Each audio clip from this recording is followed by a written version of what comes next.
தமிழகத்தில் தொடர்ந்து ஜல்லிக்கட்டு போட்டிகள் நடைபெற மத்திய அரசு சட்டம் கொண்டுவர வேண்டும் என்று சென்னை உயர்நீதிமன்ற வழக்கறிஞர்கள் சங்கம் வலியுறுத்தியுள்ளது.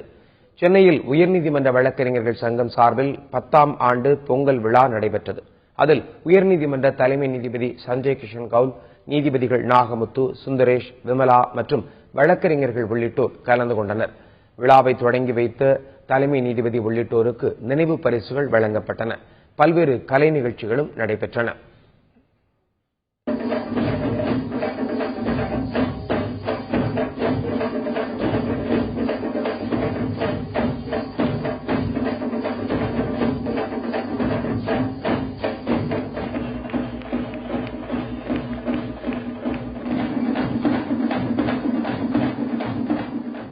பின்னர் செய்தியாளர்களிடம் பேசிய சென்னை உயர்நீதிமன்ற வழக்கறிஞர்கள் சங்க தலைவர் பால் கனகராஜ், தமிழகத்தில் தொடர்ந்து ஜல்லிக்கட்டு நடைபெற மத்திய அரசு சட்டம் கொண்டுவர வேண்டும் என்று வலியுறுத்தினார்.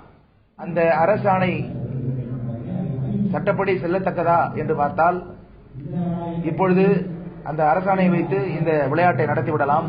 ஆனால் இந்த விளையாட்டை தொடர்ந்து நடத்த வேண்டும் என்று சொன்னால், இந்த அரசாணையின் அடிப்படையிலே ஒரு சட்ட முன்வரைவு ஆர்டினன்ஸ் பிறப்பிக்க வேண்டும். 6 மாதத்திற்குள்ளாக அது மக்களவையிலும் மாநிலங்களிலும் வைக்கப்பட்டு அது ஒரு சட்டமாக கொண்டு வந்தால் மட்டுமே தொடர்ந்து இந்த வீர விளையாட்டை, ஜல்லிக்கட்டை நடத்த முடியும் என்ற சட்டநிலை உள்ளது.